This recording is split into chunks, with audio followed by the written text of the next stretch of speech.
Yeah, I really don't remember much after the goat walked in wearing the top hat, but I do remember saying, well, this isn't my usual Tuesday.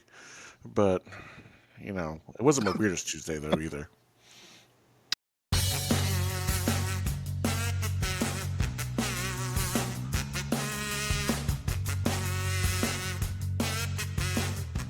Was it just the top hat? Just Yeah, when did the Nothing else. Yeah, nothing.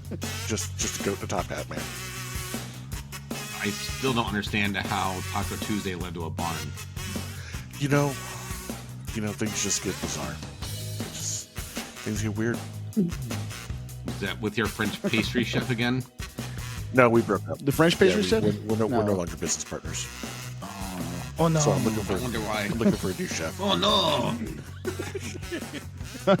Well, welcome to High Alpha Hooligans, everybody. I'm Scud, and as always, we've got Jimmy Chaos and Fifi. And as you can see, we've got a guest with us here that I'll introduce momentarily. Excuse me. First off, though, we want to acknowledge and thank our sponsors. We got Fox 3 Management Solutions running servers for the High Alpha Hooligans. We also have confirmation that they will be providing servers for our dogfight tournament that is in the works. So listen up for that as we develop details and get that information out to you. And our partners with ED, Eagle Dynamics, our partnership with Heat Blur, and now a partnership with Granelli Designs. So everything keeps growing, which is awesome. Other news, great news. Christian Horner got fired from Red Bull, and we have a guest on He here. was robbed. He was robbed. I'm sorry. We have Dog Door on here, and Dog Door is he's been flying with us for quite a while. Dog, welcome to the stream. Tell everybody about yourself. Wow. Thank you for the invitation. Firstly, not worthy. You guys are vets. You've served and you fly real aircraft, whereas I've dabbled. So, we've had a couple of cracks at this because of connectivity issues. So I feel like I can redeem myself by appropriately thanking these gentlemen for their generosity and just general shenanigans. It's like, the funny thing is, it's like I kind of quip about how I'm kind of like 50-something going on 5. And I'm like, why do I fit in here? It's because we're all going. That's fine. Yeah. Yeah. It's like 40, 45, 50-year-old children with video games. You're yeah. You're one of us. You freed yourself from the crown of England. We celebrate it once a year. We're all the same. If only we could break from the Commonwealth. I'm going to get some hate in the comments for that anyway. Yeah. So, did you say who am I? Yes. Tell us about yourself. Well, in real life, I've done many things. Not unlike Jesus, I'm a qualified carpenter. Not to put too much gravitas around that. I've done a bit of building insurance. I was sort of building assessor, worked and hated that. Did a bit of facilities and ended up managing security for a massive government legal firm for a while. And I've been in sort of project management across sort of multi-site office sort of construction for probably over 15 years now. So yeah, I think I did say biologically I'm 50, but emotionally and creatively I'm more like 5. So in fact, I was recalling my 50th birthday, and my family are like, "Oh, what do you want to do?" And I'm like, "I want a children's birthday party. I want party pies, sausage rolls, fairy bread," and they like put it on. It's fantastic. So I want a clown and balloons. No clowns. No clowns. I got balloons. Ooh, Fifi, you gotta be careful what fears you put out there in the universe. Fear of clowns. Sure, they come back. So a cartoon of Fifi is a clown. So Donnie J, Destiny's calling. I need Fifi with a scary clown or happy clown and him being scared or something. But yeah. All right, Dog. So you're joining us here on a DCS podcast, and you fly DCS with us. So how did you get into the game? What's the Um, the birth well, of dog, the DCS Aviator? that's the good stuff, really. I've been a PC gamer since PCs existed. So remember, my next door neighbor was like a coder back in the early '80s, which is crazy to come to think of it. Anyway, like, so he had Macs and all sorts of things. So I've kind of like, from Doom to Leisure Suit Larry to Flight Sim 98, I've had all of the flight sims. So, and I loved it so much. I was lucky enough to do some sort of like preliminary flights out of Lilydale, which is like a little grass strip in the Yarra Valley, and it's a really cool spot because it's like the Great Dividing Range, and the mountains are shaped like a horseshoe. So it's really good for VFR because you kind of, and because the airstrip's right smack bang in the middle of that. So I loved it so much I built like a freeware version of that for Flight Sim, which I've recently updated. Not that I'm, trying not it's free anyway. So I loved it so much that I wanted to be able to replicate it in Flight Sim, which I think I did a reasonably good job of. So I think that's kind of my background, and I've had the Thrustmaster Warthog hands-on throttle and stick for, it's got to be 16, 17 years. And like the thing is so robust that it survived a house fire. Like, like it still smells a bit smoky, but it came out the other side of it. So it's like Phoenix from the ashes. But I bought it because I bought DCS with the intent of learning the amazing Warthog. And it's just, I cracked the 600 and something page manual. I'm like, yeah, nah. I tried YouTube and like, it was too hard. And I still haven't cracked it. And so I parked DCS 10 years ago. It was like just too hard basket. And I've touched on it. I've been fortunate enough to have a year off from work. And I've kind of really gone deep on the High Alpha Hooligans and getting in amongst it with you boys, which has been amazing. Like the community is great. But yeah, my point was that I'm like, let's have another crack at DCS, and then I started on the Warbirds, and I'm like, oh, the Spitfire's doable. I did a few single player campaigns, and then jumped into the reflected simulations campaigns, which are amazing. And then I stumble across Scud on Twitch flying Warbirds, and I'm like, these guys know what they're doing. A room full of idiots. No, but you guys were like, there was like brevity calls, and it's like, I'm offensive and I'm defensive, and I'm like, I'm offensive, but I don't know what you're talking about. Like, like. What's offensive is everybody thinking that Tom Cruise isn't worth it in the P-51. That's what's offensive. It was settled on the last episode. Yeah, that's too Connery, Fifi. I'm sorry, but like, Well, Doug, you said you got back into it flying Warbirds, and I know talking to you, you have a history with Warbirds. And tell us a little bit about that. I think that's awesome. Yeah.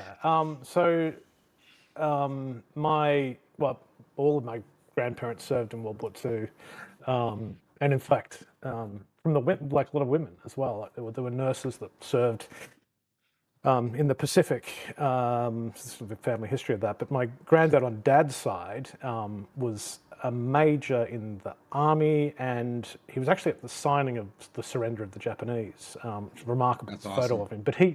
Yeah, amazing. But he used to give me Biggles books. So I don't know if you're aware of who Biggles is, but it was effectively World War II. Well, actually, World War One. So I'm going to correct myself. It's like James Charles Bigglesworth, nicknamed Biggles. So he's a fictional pilot and adventurer. And stories like Camels Are Coming and The White Fokker, etc., etc. So like swashbuckling adventures, but of real daring deeds. So I think it was burnt into me at a very early age. How amazing those deeds were, and to actually get the experience to sit in a cold and dark Spitfire, start her up. And then get in the sky with you guys. So having seen Scud on Twitch, and I can't remember what server it was, but it's like the free. It was for like a beginner's version of, was it Normandy? Yeah. FY. Was it like one of those 4YA? Terrible. Sure. Yeah. Yeah, it was a 4YA Normandy. That's 4YA. So I jumped in with you. Yeah, Yeah. amazing. Yeah, and like open to the community. So and yeah, jumped in with you guys, managed to get a kill. Couldn't make sense of what the hell you were talking about, but you seem to know what you're doing. So, and from that moment on, I was kind of part of the. I don't know. I kind of like almost like part of the furniture now. I kind of feel like a comfy couch. So Yeah, dog's typing in the Twitch stream and he's like, "Can anyone join you guys?" And we're like, "Yeah, join." And he pops in the Discord and then pops in the server with us, and then he just kind of moved in. Yeah. And he just lives in the spare room now. He actually showed up with a couch at the front door. He's like, "You guys got room in your living room, right?" That's why we have the C-130, so we can move that kind of stuff. Oh. Yeah. Yeah. Right. Yeah. Grandma's couch. Yep. So glad you're here, dog. And you hit on what this whole episode's about when you talked about downloading or getting the A10 and all the controls for it, and then opening the manual and realizing it was a lot and feeling overwhelmed and then stepping away from it. This episode is about how we learn, the four of us, how we learn to fly different modules at varying levels of experience and skill levels, how we all learn how to be good or pretend to be good at Airplane X in DCS. So that's the that's the topic. We've got a couple points. Jimmy, you want to cover kind of what the big 4 points we're going to hit as we talk about our experiences are? Kick us off on this. So we're going to really kind of split this into two sections for this episode. First, we're going to talk about like 4 different things that are out there for everybody to learn, how to learn DCS. And then we're going to take that and extrapolate it into how we, the 4 of us, take those sources and we actually like learn to fly different platforms here in DCS. And we're going to talk about the native training in DCS. We're going to talk about different manuals, different publications. Talk about, of course, the YouTube, because we're all, masters YouTube of taught me everything I know. Yeah, because of YouTube. We're on And then YouTube. we'll talk about virtual aviations. We are on, dude. We are the YouTube now. I am YouTube. It's like I am the judge. Follow, and subscribe. Yeah, like, follow, and subscribe. Yeah, great, man. We didn't plug ourselves. But anyways, first thing I'm gonna hit on. We'll breeze over this kind of quick because this is something that everybody has, and I think it's something that is slept on. Inside DCS, there is instant action. You do have the mission editor. You do have the what's the new instant action tool? The tutorials. Instant action. No, it's the new mission generator. Quick action or something. Yeah. There's that thing, but we also have native training in DCS, and it's broken down, kind of subject by subject. And I think it's something that a lot of people don't know about because it just says training, and we overlook it because you never go past multiplayer. You're like, multiplayer. Yeah, nobody wants to do training. You talk about practice. Everybody just wants to jump in. I'm talking about practice, man. It's funny because that's like if somebody's like, you guys want to go hit a server? We're gonna do this, that, and like I guarantee collectively the 4 of us are like, yeah, it's all right. Then they were like, hey, you guys want to fly a training line and go do AR and hit it, hit some traps? Yo, dog, let's go right now. Yeah, that's weird. We are so backwards. Here we go, paddles. You guys are gonna load up with 12 AMRAMs and you just go launch them at people? Nah, boring. You want to go practice pattern work? Dude, yes. Yep. Yo, you trying to do some you guys trying to do some formation integrity? Yep. Yeah. You want to go practice some tack turns? Yeah. Oh, yeah. Yeah. Yeah. I'll be on in 5. Yeah, exactly. Jesus. But anyways, to go back, and then we'll close this one up. One thing I think it's slept on, native training inside DCS. They have one for every module that's released, official, no mods. Some mods do come with training, which is, I think, a signal of a well fleshed out mod. But if you are just now brand new into DCS, or you're thinking about getting back into it and you have no idea where to start, a good idea, go look at the training because it'll be broken down to one subject: cockpit familiarization, cold start, takeoff. Those are all just like one lesson, and they span between 5 and 15 minutes each. So. Native to DCS as well, in a sense. There are developers that make training campaigns as well. So look at the reviews on them, but you can download, if there's a lack in a specific module of native training, you can go in and download a campaign missions that just walk you through. Well, not to only use not the only airplane. that, but if there's, I mean, if they're like if those modules make it out to people, like like we know Baltic is doing one for the Hercules right now, and I like was just about to say that. yeah, like Reflected does something always, and his stuff is like insane. He's become my new favorite. And then, there's always like a bunch of other different. I'm sorry, we're jumping the subject now, but like, there's a bunch of different like really good YouTube people who immediately have something out. Typically, when a Thank you. Well, it's fine. We can talk YouTube when a now module if you hits, want to bring yeah. that up. Yeah. when a module hits. I think That actually might be the natural progression, the organic training and then YouTube, right? Or maybe vice versa, or Yeah. together. I learned how to change. for me, I it's learned how to work on a Jeep. go ahead. I learned how to work on a Jeep and change a radiator on YouTube. That's how I literally started how to Oh, work on yeah. cars. I learned so much car work stuff on YouTube. It depends. I think it varies. Some people, the natural progression is to jump from the native stuff right into YouTube. For me, it's to go to Chuck's Guide first because that's where I get familiar with the switches and the airplane. But I think either way, whichever way you go, and we'll talk about both, that's kind of the normal progression is to go, okay, I'm trying to learn from the native stuff, but they're using acronyms and saying things I don't know. They're like, push this sensor select switch. And you're like, I don't know what a sensor select switch is. So, that's where you kind of expand and go, like I said, either to the manuals or to YouTube. And Fifi, if you want to start us off talking about some of the YouTube stuff, Yeah. assets that are out there that we use. Yeah, like favorite YouTube assets. I mean, Dog kind of mentioned it, and then I kind of gave it away a little bit, but like Reflected does really good ones. They're a little bit more in depth. They're a little bit longer, but it's still shorter than having to read the Chuck's Guide. And he'll give you like the whys behind it. And he'll kind of tell you a story to go along with it, and I really like that. It helps me learn because I think the other big thing is you have to understand how you learn, and then you have to get good at learning. So you have to learn how to learn in order to learn a a module. Yeah. And then there's like the Grim Reapers. They have the quick and dirty 3-minuters, and they admit that it's not probably the proper way to do it, but it'll get you going. And then it's just what's some other good ones that people use? So I would so Grim Reapers, kind of to take that back. Grim Reapers makes I think you're thinking the 3-minute or less guy. And then Grim Reapers. There's Grim Reapers are like 5-6 minutes or so. There's Yeah. so much content out there on YouTube. Yeah, but One thing, and there's different. Go ahead, Jimmy. yeah, one thing I would like Scud said, finding he's sitting right here right now for recording, but Brady Bunch will shuffle us as we like go into like editing. But Grim Reapers, they make a video for every aircraft, and it's the cockpit familiarization, and they are like no joke 30 to 40 minutes. And Scud said the first thing that he does is he gets in and he does like a familiarization. He learns switchology. That video for every aircraft, if you touch it in DCS, go there because you'll know where the different systems are.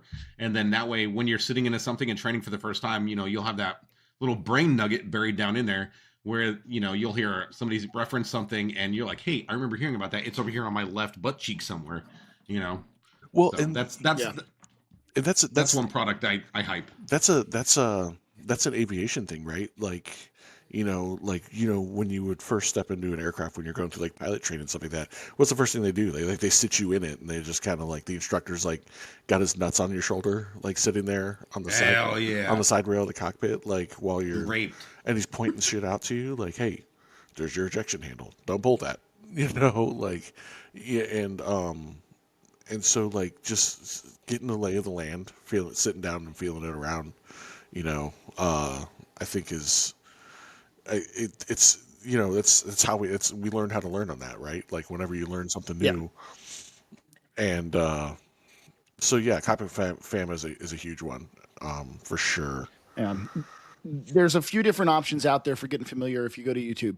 And Jimmy's talking about the 30-minute, like learn all the switches and what they do and where they're at and why you're going to touch them. Mm-hmm. And then there's the how to start an F-18 in 60 seconds videos.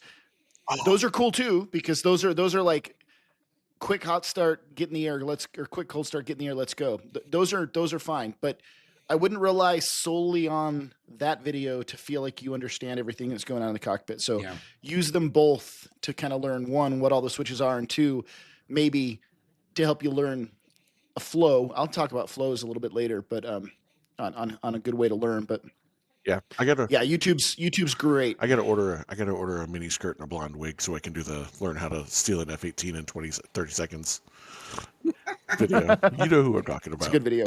Yeah. Yep. Manuals. So like these guys go to YouTube. I turn to the manuals first. Chuck's guide is kind of where it's at as far as manuals go. There's a lot of options. There's the developers put out their own manuals on some of the modules. Heatblur put out a fantastic, like in-depth manual for the F4, but Chuck's guides are awesome because they start off from the very the first thing they have is like history of the airplane, like a GWiz page. So you're like, oh, this is cool. This is why I'm going to fly this. And then it goes right into bindings, and it's like suggested bindings for your HOTAS. So you can start off having bound everything, at least in some sort of a logical way. And then they break down everything, every system, what it does, how it works, why the switches are there. And then it runs through checklist steps. Like, this is what you need to do. And it's not just step one, inverter on, but it's telling you this is why you're turning the inverter on and this is what it's doing in the plane. So it's a really great learning tool. Also, there are lots of other. Shout out to Heatblur for how they did the Phantom with the controller. Yes. Where you can hover over. Manual in the game. Yeah. Like that. Yeah, that is good job, guys, for really setting cool. the bar unbelievably high. Ooh. Now you can't do anything Also, else. Yes. Speaking of Heatblur, we do love Heatblur. We've been hyping Heatblur. Heatblur is the standard for like a fully fleshed out good module. Corsair, I need you to pay attention for a minute. We got the giant dining room table that you can pull out from the front console. I need a grease pen to write on that, please. Oh, That's not the Heatblur yeah, module. for the F4 Corsair. That's not Heatblur. Yeah, that's not No, Heatblur. but I'm just saying, Heatblur set the standard. You need to, Live up to it. Dude, yeah. It's you a guys that table. haven't flown the F4U Corsair, it has in the airplane The map a table. table that pulls out. it is the from map under- table. Yeah. And it's got charts and stuff on it. And yeah, one, a grease pencil to write on would be great. Two, an F10 map-ish type thing Yeah. incorporated into that would be. Map Awesome. out, I have but a- I don't.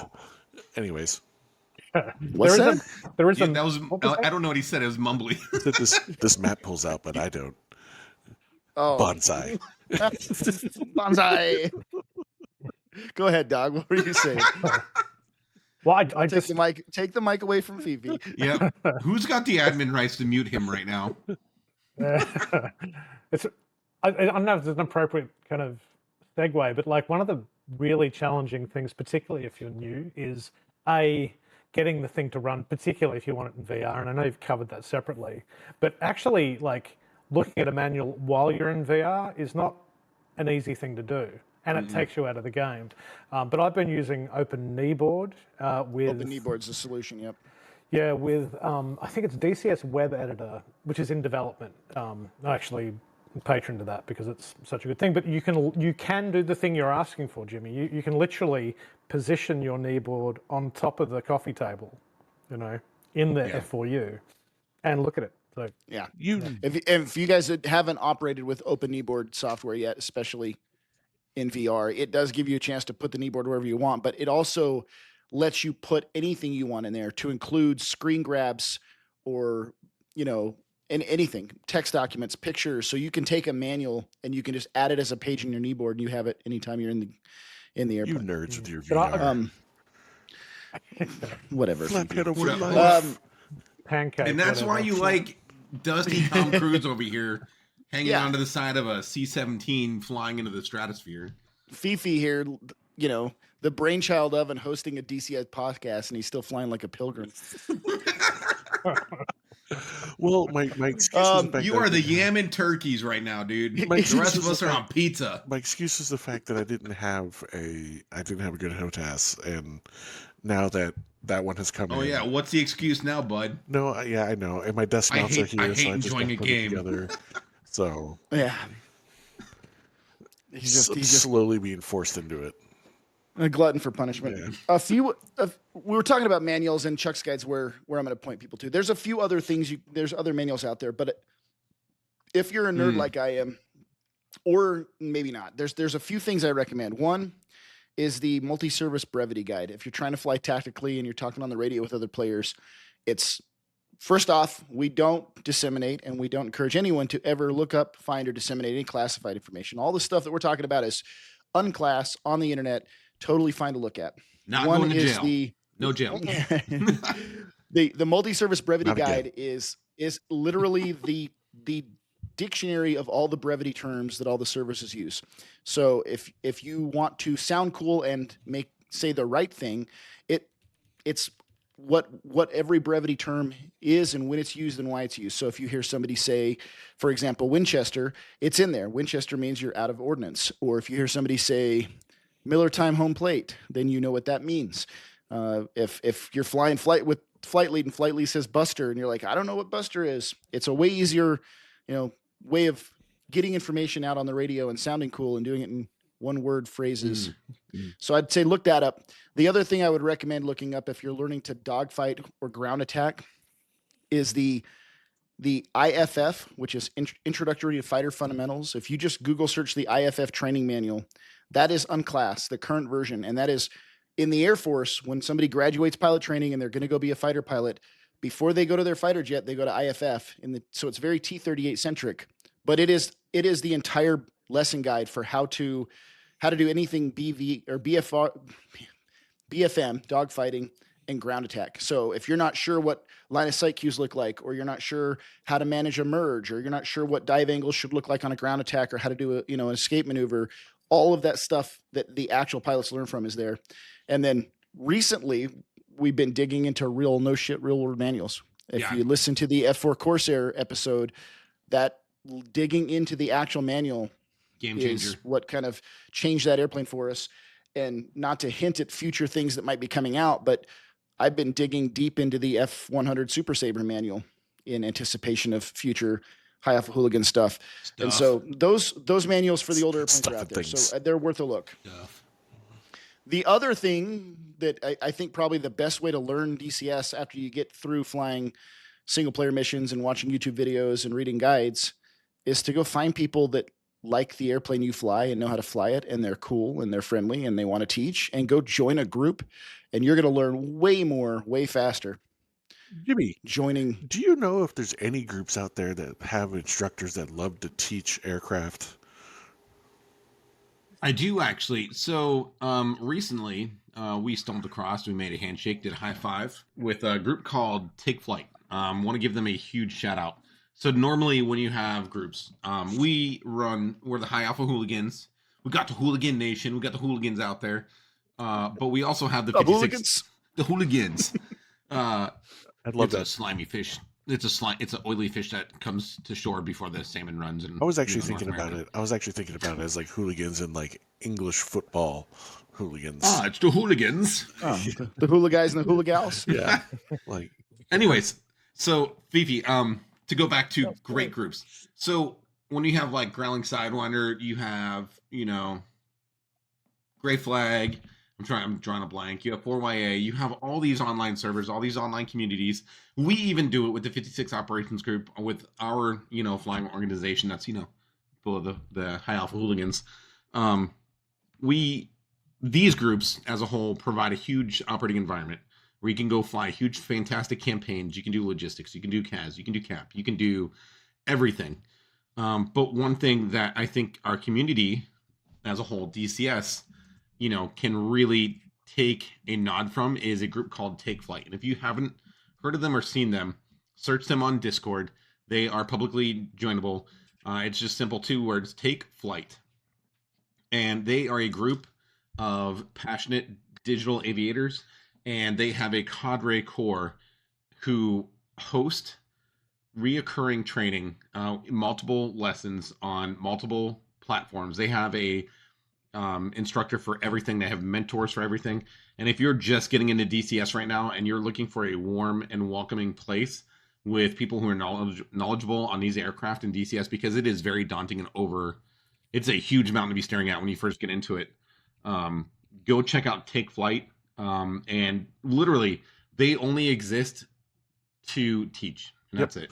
And they're not running missions. They're not running campaigns. They are running servers, but all their servers are dedicated to an open, welcoming training environment. And then once you get trained up there, you can go find a server that has missions like ours or other ones that were mentioned. You can find the Take Flight guys. They're pretty active on Reddit right now on the Hoggit and across all the DCS World ones. So I'm surprised they haven't been shut down yet. Like certain people that we know who have been shut down on Hoggit and is getting ready to wage a small insurgence against them. So, if you want to join my Hooligan Army, we need you. join my war against Hoggit, we can do that. But yeah, those guys Enlist are today. awesome. Yeah, those guys. Would you like to know more? The only, Oh, good movie shout out. Would you like to know more? the only good Hoggit mod is a dead Hoggit mod. That's it. I'm not Oh. condoning. Not Fantastic. All right, hey, so I do want to hold on, hand it over. Go ahead. I got one thing. You go. Hey, Hoggit, if you want to not delete our posts, yeah. Yeah. Anyways. I do want to hand it over to Dogdo, because we've gone through like all these different kind of throwing out examples, but we want to talk about like how we learn, right? Mm. That's kind of, we've set the framework, and now we just want to talk about techniques and things that we've done to get better at the airplanes. And Dog, you kind of alluded and started with that, talking about the A10. Since you've gotten back into DCS, what's the path? And I pointed out to you because when you got back into DCS, you were kind of just a purely Warbird player, and then we kind of shoehorned you into an F-18, converted you. and yeah, threw substantially more systems and speed at you, and here you are still flying with us. Knocked Yeah. up. So what's been the path? We got to the front door. We knocked on it. We had a little trifold. Says, "Hey, have you heard of the F-18 Hornet?" Put the keys in the bowl. We'd like to talk to you about our Lord and Savior. Hornet. Put the keys in the bowl. Coffee table party. I'm down. So it's a whole other podcast, though. That's on the dark web. I think. I mean, I think I feel incredibly lucky to have met you guys, because it's like the sense of community for me is great, and like there is nothing like. I think so I was up the coast away, and I get a little Steam announcement, and there's like a FA18 in my Steam account. I'm like, what? Where did this come from? And why did Jimmy ask for my Steam account information? I'm like, what's going on here? I forgot about that. Yeah. So yeah, they're very generous, and so I was gifted and compelled to then learn said jet. And my first flight in it, I think we're on Caucasus. I managed to take off with this is the thing people don't understand. There is nothing like sitting in VR. So you're inside the cockpit, high fidelity.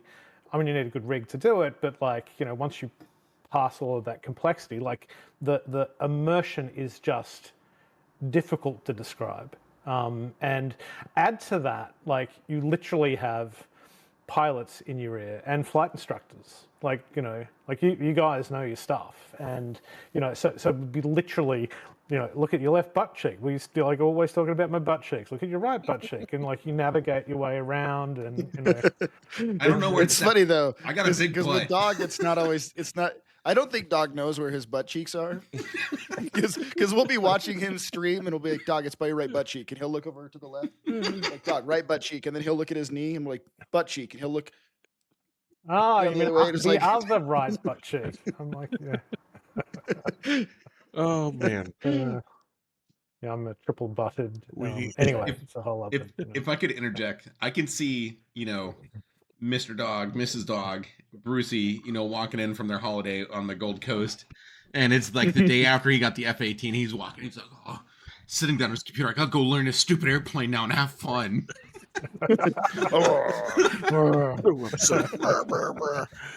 Yeah. Oh man. It's like 50 going on 5. We do angry about everything, but enjoy it. We are an interesting group because we kind of force our love and our knowledge on people. We're like, hey, we bought you this, and now you're gonna learn it, and we don't care if you want to or not. And you can't give it back. Yeah. But it's like people will be like, oh, what have you been doing in the last year? And I'm like, playing digital flight simulator. It's like, what are you playing, a computer game? Is that what you're doing with your life? And I'm like, if you only knew. Yes, if you only knew. But I have all these boyfriends, I got a Patreon account, dude. I have this conversation all the time because I don't ever fly with the same captain, right? When I go to my job at the airline. So it's always this, like every trip you're meeting somebody the first time and you're like, tell me about yourself. What about you got family, you got kids? And they're always like, what do you do with your free time? And it's like, I play video games. And then I feel like it's dumb because I'm like, I play video games. And then it was like, well, I play video games and I stream them online. So I feel a little bit cooler. And then it's developed into, I play video games, but I host a podcast about those video games. And it's on all the podcast places on YouTube and Spotify and Apple.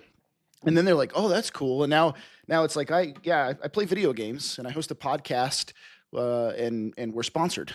And then like the reaction from the person in the cockpit's a lot less like, play video games. Now I feel like this has just validated my life decisions. So, like in a similar vein, like like the first flight, you're like, this is how you fly it, this is how you get it level, and then I think you got me to set the autopilot, fly straight and level, set my airspeed, and then I had Daddy over my left wing, Scud off my right wing. No, the camera's back to front. I swear it. And then, No, it's not. and then Dog was stuck in the middle. Yeah, and Yeah. these guys just like Really? creeping up on me. I totally made it. That was fun. That was after we did a bunch of training with Dog. And yeah, after we did a bunch of training and we were teaching him to fly formation. And then we're like, all right, Dog, you fly straight and level now. Turn all the systems on. And then we creep in and we're like, hey, Dog, look at your left and right wingtip. And we were tucked like inches under the missile rail. And I think Literally, so it go was ahead. cool because it was awesome because that was like the first time I realized there's like warning labels on the back of the AIM-9X. And I started read 'em. I started reading that and thought, well, first we're getting into it, and I think it was Scudder, either Scudder or I were like, hey, can you fly straight and level at a steady speed? And he's like, I think so. We're like, okay, don't move. And then we creep in and I start reading the same 9X like warning label. He's like, where do you see that? I'm like, on your missile. And he looks over and he's like, oh my gosh. I should post it as a clip or as I've a got short, this but somewhere. we have a video of it where I know Dog recorded a video. I was recording a video. I wanted to do an F3 because we were both tucked up really, really, really tight underneath Dog's wings. And I was like, okay, I'm going to do a quick F3. Hope I don't hit you. And I F3 it. And just as soon as I finish the F3, me and Jimmy hit wingtips. Jimmy like pitches up and hits Dog. And all three of us are just like, of course. It wasn't terrible. We all actually, no, we didn't all bring it home because I had a wingtip. I had a wing shear off like, I don't know, 10 miles later, but yeah, that was fun. Anyways, back to it. Well, this is why this is why it's nice to find a group. And I'm not saying you have to find our group, but go find a group of like-minded people and learn in a fun, like, I don't know. And I think Go have fun learning. yes, This whole like, I'm going to do training and training sucks and I don't want to learn. But like, if you're with the right group of people flying, training's fun. so. yeah. It is fun. And then you're getting really good while you're having fun. Yeah, I can just- attest, absolutely attest to that. Yeah, like it's sorry, Jimmy. Just like I just one last thought on it. It's like, the I've watched a million clips of people flying in formation, and it blows my mind. And you see it in real life. It's like, how are the guys doing? yeah, but now you can do it. And then to actually, to learn how to do it. Like the first time I managed to saddle, with the boys, and you position the pilot against the tip of the rocket, and you just when the muscle memory kicks in, it's like that sensation. I could just do that all day. It's wonderful. And to then do it in Warbirds, having done it like it's a piece of cake in the jets in contrast. But and I think, Scud, you said that's pretty close to real world in terms of the mechanics. Of all the things in DCS that I think relate to real world flying, I think the formation flying is probably one of the most closely replicated. Just learning the line of sight cues and making you dampen out your flight controls and holding position. I think it's And it's very much like real life. I want to say that it's like going back to joining the group and then learning from people and learning from friends and learning from us. Like I'm gonna pat us on our own backs for a second here. I'm gonna toot our own little horn. But like, and you're going to find this in a lot of groups, and you're going to be surprised as well, because like DCS is one of those games that attracts professional aviators. And like Scud was a very accomplished instructor in the Air Force. I was an instructor in the Air Force, as well as not as a pilot, but as a side seater, whiz-e, sensor operator, whatever you want to call it at the time. But like, so like we understand how to instruct people in aircraft in the aviation world. And then, you know, Jimmy spent his whole freaking life on airplanes as well. So like, you know, he also understands how to instruct in that kind of environment. And you'll be surprised to see how many people are also professional aviators in DCS that can understand how to teach you properly. Like I know of 2 people who have gone and become pilots because they've hung out with us. Yeah. Glutes. Yeah. Remember Glutes? Glutes went and got his pilot's license, and then our favorite Silent, you know, Silent went and joined. We got a whole episode we need to do about him. Yeah. Oh, absolutely. Went and joined the freaking Canadian Air Force to become a fighter pilot because he hung out with us. Like, so I think a big thing is like definitely like get in, and that's one of the things like because we love teaching, and we love teaching it. We love making training sorties fun. I think honestly some of the most fun things that we do is training sorties, because it's so much fun to put a training sortie together, and you know, like, hey, we're only going to go up and like maybe do some ACM, some air combat maneuvers, and do some formation flying, and then, you know, 2 hours later you're like, holy crap, that was fun. And well, yeah, but to add on to that, if you're flying with a group of people and you're teaching somebody to do it in a permissive training environment, and you're walking them through, and then you repeat it a couple times, and to take that group where you've all kind of learned together and then jump into a mission where it's not a permissive environment and watch people perform because they've been practicing and training. And it's like, yeah, that, you know, our training pays off when we go and do some large force exercise mission, and we crush it. Look at Spy. Spy, we miss you. Finish that bathroom project so you can fly with us. Is that where he's been? Is that where he's been? Yeah. He said he's not That's allowed to play. Poop, man. Not allowed to play. Yeah. He's not allowed to play until he finishes remodeling his bathroom. There's our poop reference. Oh, consistency. Gotta stay consistent. Yeah. But, yogurt. But yeah. I would like to go ahead. Sorry. Yeah, but Spy, I mean, like, I remember when we were teaching him like one of our favorite mission profiles, Deed, and taking down turn on the radios, taking down SA-10s, like just 2-ship taking down SA-10s. Like the first time we did it, and when I took him up, and then like Glue and I recorded recorded on TacView like the profile, and then played it back for him. I played it back for him, showed him, and I was like, this is how we're going to do it. And because he had all those super cool baseline, all the boring stuff, he had all the boring stuff down, like all that baseline stuff down. Yeah.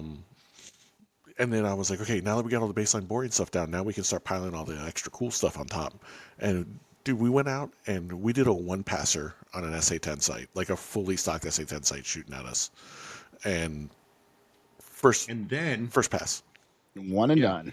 And then he went last campaign and won the campaign by a landslide. Yeah, he did. Yeah, he did. Yeah. So yeah. Sure. So I do want to throw out, since we're talking about how we learn, and like Fifi pointed out, I was an instructor. There's a few things that Fifi already said this. You have to learn how to learn, and then you can learn how to fly these modules. There's some frustration with learning how to learn, and it's kind of teaching yourself the right habit patterns and mentality. So some advice for folks that are learning a new module in DCS. 1, learn flows. Like in big airplanes, like the airliner I fly now, the B-52 I used to fly, it's very checklist driven. You read a checklist step and you do a checklist step, but that isn't how these tactical airplanes are done. It's all flow. So you get in and you figure out, like, maybe moving from my left hip around the instrument panel and back to my right hip, what switches do I need to flip?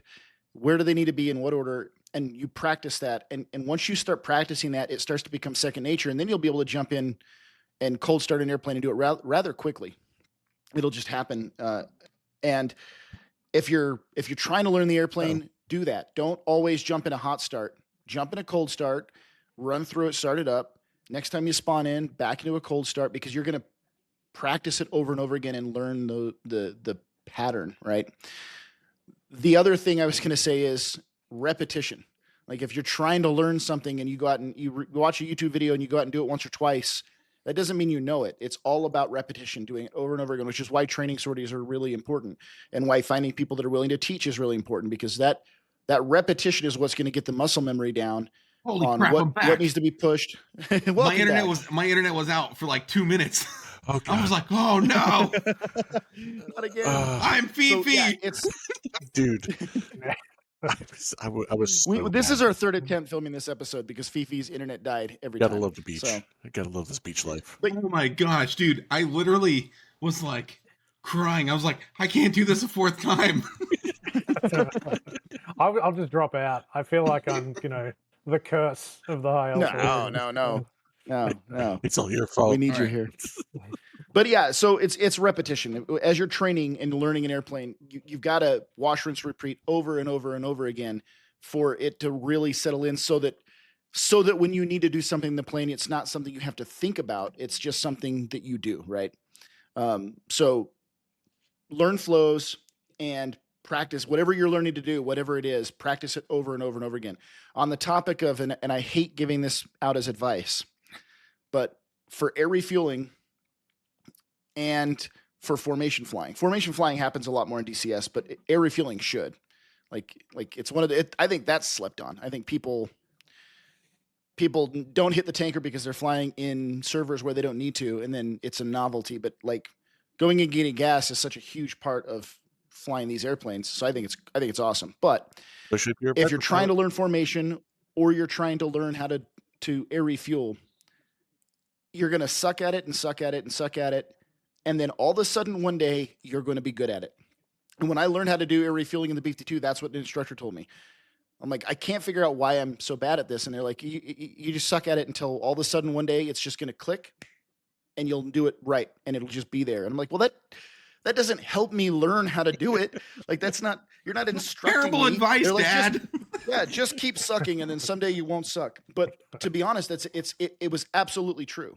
All of a sudden, one day I pulled up behind the tanker, and it just clicked, and I parked it in position, single contact, 20 minutes on the boom, 120,000 pounds of gas, and it was just like all of a sudden it clicked. And it's the same with formation, and that's because your brain is trying to figure out how to make this work, and it's stupid and slow and doesn't know how to do it, and it's getting in the way.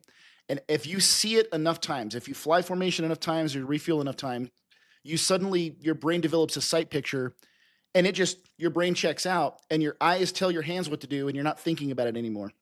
And that there's no way to train that into you other than to just do it over and over and over again, and then someday it'll just click. And I say that understanding that is extremely frustrating coming from an instructor to say, well, just suck enough and you won't suck. But it's totally true.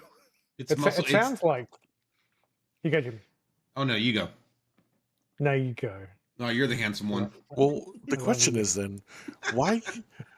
Fifi's like, screw you guys. I'm gonna go. Listen, Fifi's in hot. I have sucked for a long time, so to speak, I still with suck. my carrier landings, and I'm still not good at it. Because you're flat panel. Wow. Yeah. No, that's not true. That's not true. I can do. Yeah, it is the same with patterns, but there's also, I mean, at least That's just because I'm a skill level floor Fifi for that. So got it. I'm a talentless. I'll tell you why, and we've already Zing. talked about this a little bit on each episode in the past. Is because we try to tell Fifi how to make it better. We're like, Fifi, you're turning too late, and you should probably try to do this a little bit different. And then his response is, "Screw you guys, I do what I want." So it might be his total rejection of any sort of instruction from us. 30 seconds later, Scudder Eye, hey, we're gonna depart to Rihanna. Here's why. Yeah, thanks, Fifi. We'll just go back to the Marshall stack and get out of your way. Oh, excuse me, sir. I bit my gear again. Yeah, that's my advice. Just keep at it, and you will get better at flying these things. Use all these resources, and yeah. It sounds like flow, Scud. Like if you're learning a musical instrument, or like trying to get good at something, there's all of the technical work you have to do to embed it, and it's the moment you stop thinking and kind of go to that other place. Like you don't look at the thing you're doing and you sort of become part of it. I imagine it's like that because I'm very much so. The basket. It's like, look, dog, you're porpoising again. Don't look at the basket. Don't look at the basket. I can't. I'm looking at the. Anyway, There's someone who there's someone who gave that exact kind of advice, and I think the line was, "Don't think, just do." Was that Sean Connery? No, you son of a. You know what? I'm done. No, see. Hold on, Fifi. Well, let me stop you right there. Shout out. But so don't think, just do is because Tom Cruise is incapable of thinking in his action films. Sean Connery's got the pinky up, winning with witty thought, a fully faced out plan, like dude's on it. Tom Cruise running through the jungle, not trying to get blown down by a helicopter. This is a bullshit argument anyways, Fifi, because the whole argument was Tom Cruise as Ethan Hunt, not Tom Cruise. He can't even Maverick. So yeah, just move the goalpost. Just move the goalpost, Fifi. Ethan Hunt can't even open an airplane door. Look at how long did he hold on to the outside of a C-17? I'm not giving up. Dude's out there for 20 minutes flapping in the wind, drying his underwear off. I'm not giving up. I gotta let him know that he's still got shooters out here in these streets. Well, I think we're getting to start wrapping the episode up. As we start wrapping it up, I don't really think we've decided on what the next episode's going to be. There's a lot of back and forth and dynamic stuff going on. So maybe instead of saying what the next episode's going to be, Fifi, you want to talk about I put a post on the Discord, but you kind of want to talk about what we've got cooking? Yes, that people can expect. Stuff that we got cooking. So we have two big tournaments, competitions, something events. Like that coming, events that we're going to do. Hijinks. High Alpha Hijinks. High Alpha Hijinks. Thank you. Thank you, Glue, for that. He's one of our executive producers. He's more of a hands-off style, but yeah, he's our Harvey Weinstein. He's heavy breather. He has his own island. He flies us out on his plane. But yeah, so we have the dogfight tournament.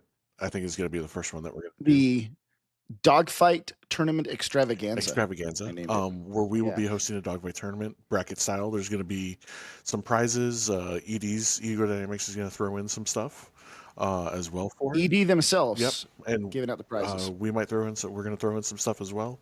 And it's going to be bracket 1v1 guns only BFM dogfight. Run what you brung. Style with jets. More to come on that. And then the other one is going to be our Jester's Dead. Jester's Dead. This is going to be awesome. Where we're going to have Grey Wolf, like the guy who voices Jester, and there's going to be prizes from us and from Heatblur. And basically, you're going to have to. The three of us with maybe some Rios are going to take off from an airfield, and then we're going to have to location. Yeah, and we're going to have to escort Jester down to another airfield, and everybody's got to try to kill him. Whoever kills Jester wins a prize. Yeah. From Heatblur. The best part about that means that you can work as a team all you want, but whoever kills Jester wins the prize. So only one person. Blue on blue to get your friends out of the way, so you get the kill shot might be totally valid. Other things in the pipe is we're currently getting some information about the F100 together, because we're going to be doing an interview with Granelli about the F100. We're going to do a little bit of a deep dive on that. Maybe some early looks on the F100 as well, and an early podcast about it. We're not going to be doing a full-on review. We're not going to be doing any sort of tutorials on it, but we will be giving an opinion on it. So keep an eye on that. Working and trying to talk to the airplane simulation company to get my Hercules interview down because I really want to talk about the development about that. That seems really cool. Scud has a friend coming to visit that he used to fly with, and she is an actual A10 pilot. We're gonna be getting in, and Scud's favorite game is real pilot flies DCS. Yeah, real pilot. Yeah, Scud's favorite game is to invite people over to his house, stick them in his sim, and then make them fly, and then talk to them about it. So we're gonna get some fun input on that. And if that one does happen, I think it's gonna be really cool. That one's gonna be a lot of fun. Because this friend of mine is not a video game player, doesn't know DCS, so it'd be really cool to just put somebody with no DCS experience in the A10 and see what they think. Yeah, and she's a very accomplished A10 pilot too. It's not like she's new at it, so that's going to be really cool. And then we got a few others coming down, some other stuff. Get some more funny stories from that we've got, and then and just some cool stuff coming down the pipe that we're all just working on. More rotor wing discussion with Wizard. Yep, and maybe possibly a new guy in the Discord. Yep, there's some new folks that are actual helicopter pilots that have offered their services on the podcast. We still love you, Wizard. Real helicopter pilot flies DCS. Wizard, you're still our main boo. We've also got one that we're gonna jump in and test all the different training birds, which is kind of a tie into this one. So the MMB and the GOSOC and the the L29 rather. Sorry. And we're going to do just a review of the different training platforms they have. I got to learn more jets. Lots of stuff. Got to learn more jets. Great. Yeah, more jets. Dude. Yeah, there's so many good jets. Oh man, I got to go fly more airplanes. I got to learn more stuff. Damn it, I got to fly a new airplane. The only crappy part's mapping the keybinds. Once that's done, it's all fun. Yeah, I mean, yeah, because that's a lot of buttons now. I'm used to having 13 buttons to map, and now there's a lot of buttons on that thing. Are you scared of all the extra buttons? That's a lot of buttons. You're welcome. You are so extra, Jimmy. You are so extra. It's like half the battle button. Yeah. No, really the best thing is the sliders on the bottom below the throttles, because you can put so many different axes on there. Like in the Viper, you can put the T-pod zoom because it's not like a step like it is in the Hornet, and yeah. It's still sitting in the box over here because I just got my desk mounts in for it. So yeah, it's interesting to compare Windwing to Moza now that I've flown with both. We might have to follow up and do I don't know, another discussion about that. Lots of content on the way. Dog, while we're wrapping this up, do you have anything you want to tell the world? You want to give any shout outs to, anything that happened in the past week that was big in your life? Or do you want to give a 30-second kind of a pitch into why people should venture into DCS? Well, we had this proceeded as planned, a week and a bit ago, week and change. It would have landed on my brother's 60th birthday, and I did profess to him that I had something prepared where the High Alpha Hooligans were going to wish him happy birthday. So I guess we can do it retrospectively. Happy belated birthday. Happy birthday. Blame. A big break. So, yeah, blame Florida Beach Internet for that, but happy birthday. Yeah, there you go. Happy birthday. Florida man takes out podcast. Wow.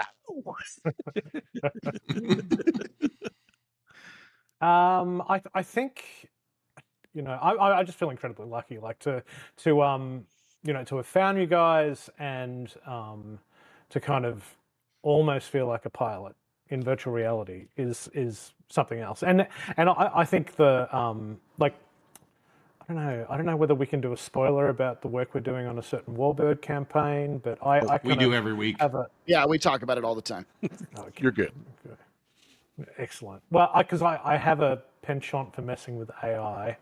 I don't know if to Scud's and Fifi's chagrin. But I've kind of dabbled in. Show us your work, dog. Show us your work. No, really? Don't show us the work. No. Ooh, I think absolutely. Oh, that one freaks me out.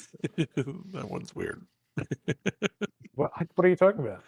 I think the Fifi and Jimmy ones are better. Those are the ones you should. Oh yeah, can we see the pinup and then the pooper? Oh my god. You know we're on audio as well, right?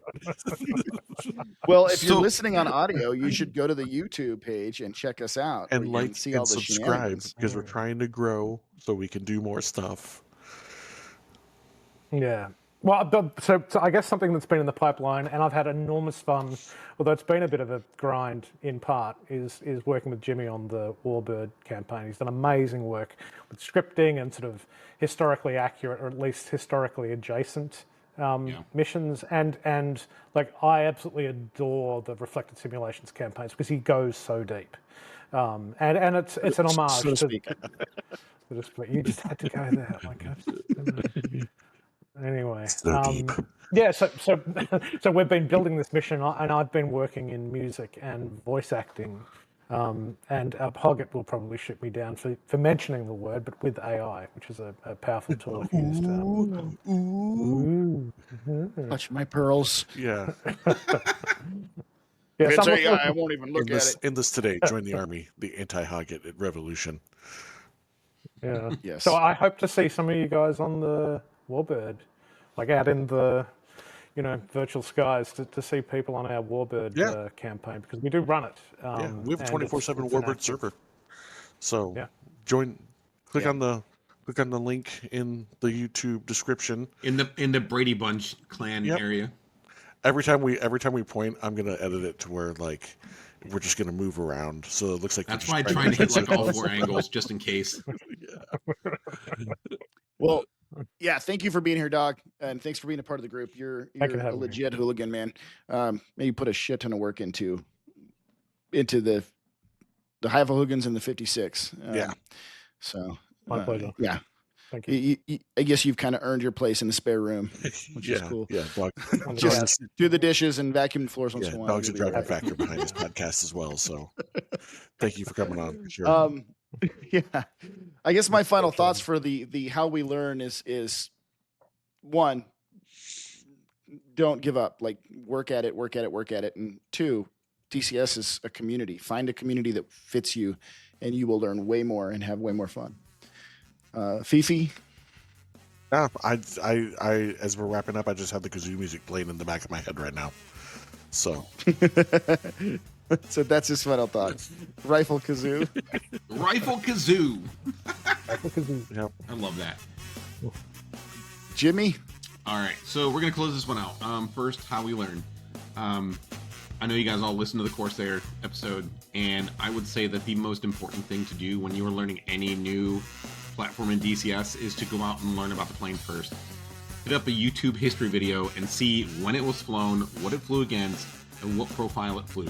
Because with that little bit of information, you're going to understand a little bit more of how to employ it, what to expect from it. Because sometimes we walk into these modules with unfair expectations, and we have to be responsible to understand that we are putting ourselves in a game that prides itself in being a simulation.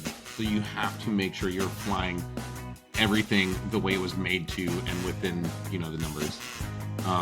And with that said, as always, when you are flossing your teeth, pretend that you are in a dental floss commercial. Ba-ba-ba-ba.